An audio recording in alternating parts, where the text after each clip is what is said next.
Please consider joining us on our website. You'll have access to Interesting Minds, crime series, and a tutorial so you can see how I do it. I can't guarantee you'll figure it out, but I will teach you how I see people.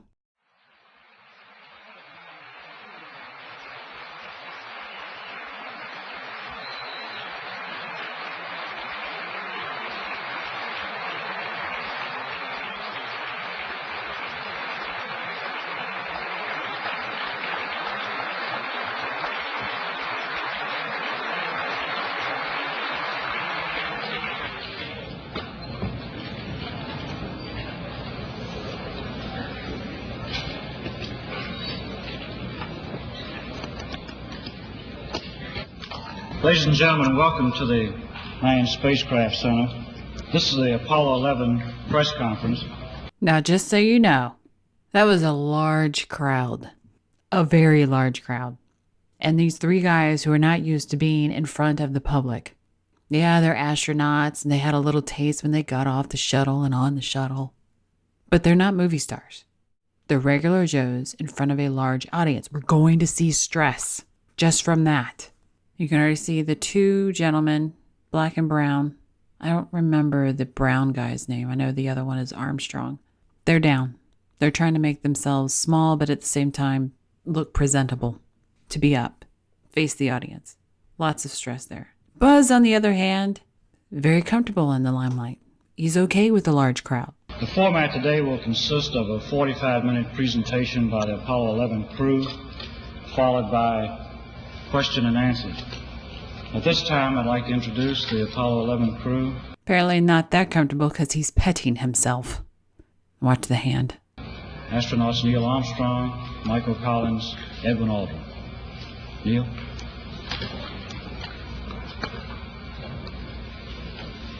It was our pleasure to have participated in one great adventure.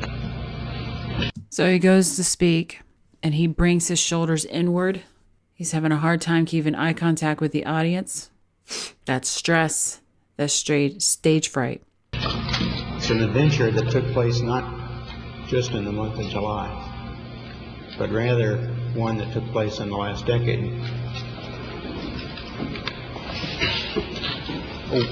We all here and the people listening in today had the opportunity to share that adventure over its developing and unfolding in the past months and years.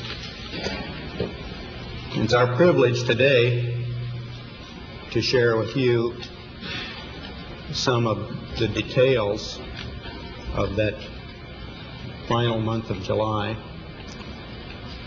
that was certainly the highlight for the three of us of that. Now what you're hearing here and watching him, he's moving around and his speech is stagnant in the month of great adventure. Stage fright. It's stage fright, literally stage fright. Decade.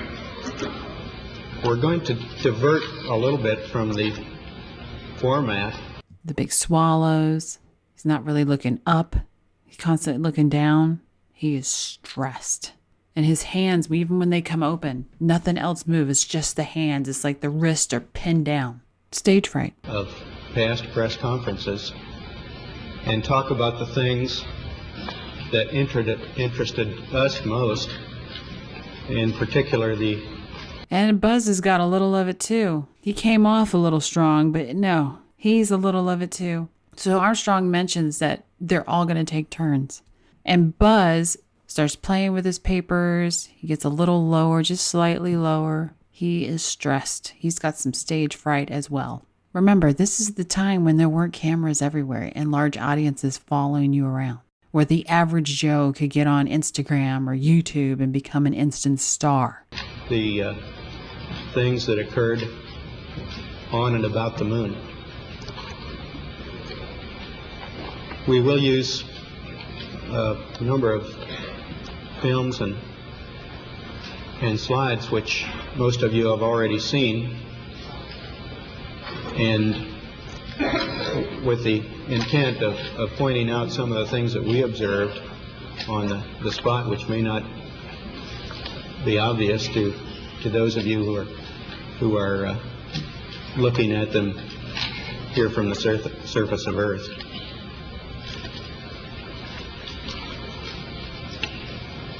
The flight, as you know, started promptly. And I think that was characteristic of all the events of the flight. The Saturn gave us one magnificent ride, both into Earth orbit and on a trajectory to the moon.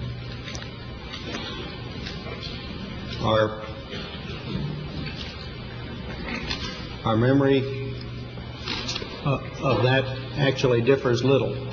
He's doing a lot of swallowing in there. And you saw that last swallow was really tight. And that's with that stage fright. Yes, I know the conspiracy about the moon. I do. But in all intents and purposes, this man went to the moon. And so what we're seeing is that tightness, the stage fright. And when he starts describing things about the moon, then we can sit there and look further into it. But just talking about the getting there and the adventure to there, he's being truthful.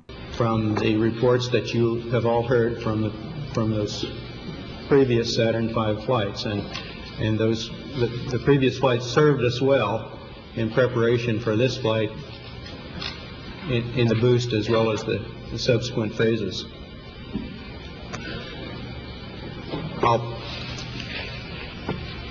We would like to skip directly to the translunar coast phase and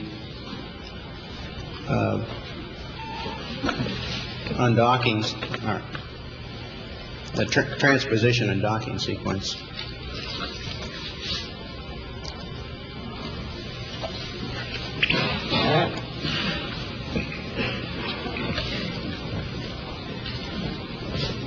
All of them, the lights go down. And so there's darkness, which in the mind to them makes them feel like they're much better at hiding, a cloak, so to speak. And they don't relax completely, but it's like you see them all kind of wiggle down, like, oh, a little bit has been taken off. At the same time, I was taking still photos through the left-hand window and also flying my vehicle and probably poorly and taking... Now what that does, because apparently we can't see the photos, but apparently there is a funny photo out there. And because they laughed, the audience laughed, they got the joke. It's like, oh, I'm not failing. A little bit of some more stress has come up and you see him go up a little bit more. Oh, yeah, this is good. The audience finds my joke funny. Of course, before we could undock, as is shown in this picture, we had to complete the activation. Now, the day before we undocked, we entered the LEM and went through an entire switch configuration check, and we exercised the various communication modes. So now we're watching Buzz talk. Now, the other guy, while he was talking, just refused to look at the audience. He looked directly at the pictures, which helped him mentally because he didn't have to face those that he was afraid of. Buzz, he's looking at the audience, and he's gone really low. He's got his hands out in front of him. They're not guarded, but it's like a pounce maneuver. His hands are down on the table like he's ready for liftoff, fight or flight. And Buzz is ready for flight. He also has his head down angled, looking down at the audience because he's up higher, but it's so stiff and just in the neck, fear. And all they're doing is talking about technique and technical aspects and what their jobs were. In retrospect, since we did have a little bit of communication problems on the following day during powered descent, we would recommend that we might make a more thorough check of this on the day before descent. On the day that... If they were being deceptive in any other way, seeing how much stage fright they all have, they literally would be hiding. You'd see sweat coming off of them. We don't see sweat coming off of them. I mean, they're really stressed. They've got the stage fright coming out, but they're pushing through it. We don't see sweat. We don't see them so tight in the throat that we hear it in the voice. They are tight in the throat. That's why we see so much swallowing. Just on mundane things, that's not normal. That's because it's stage fright, which is why it's not normal. So if we were to see deception on how well they're doing right now, it would sound squeaky. Like their throat would literally close up. Sweat would be pouring off of them. They wouldn't be able to even look in the direction of the audience. They'd be looking up in the sky or down at their fingers. And that's if they could even get any words out of their mouth. They're just stressed. This is a view of the descent trajectory area as viewed through the LEM window during our activation. In the bottom right of the photograph is the crater Maskelyne, and in the bottom center is the final phases of the descent. The landing area itself is in the smooth area at the top of the picture, just before we arrive at the shadow, or what's called the terminator. We had seen a number of pictures from Apollos 8 and 10, which gave us an excellent understanding of the ground track over which we would pass during the descent. We're now looking out the right-hand window of the crater, and there's Maskelyne W. It occurred approximately 2 to 3 seconds late, and degraded our ability to determine not only our altitude and altitude rate in the final phases, but also, and probably more importantly, our translational velocities over the ground. It's quite important not to stub your toe during the final phases of touchdown. And once settled on the surface, the dust cleared immediately, and we had an exploit. And of course, the surface was very fine-grained. We could tell that from our view out the window, but there were a surprisingly large number of rocks of all sizes. This is the view out the right window. Up close to the horizon, you see a boulder field that was probably deposited by some of the impacts in the craters. So they're actually going over what they saw, which is really good. Stage fright's still there, but they're not choking up, especially Buzz. He's not choking up. They are stressed from being in front of this audience, but he's still looking back at the audience to look at them. Look at picture. Oh yeah, describe that. Look at audience. This is what it was. If this was a deceptive person, you'd see a whole lot more confidence. They would be at ease with the lying, which has its own tells, as we've gone over with many of the people we've seen. These are not people who are at ease with being deceptive, and they're not at ease at being in front of an audience. If you like it, please share and subscribe. Thanks for watching.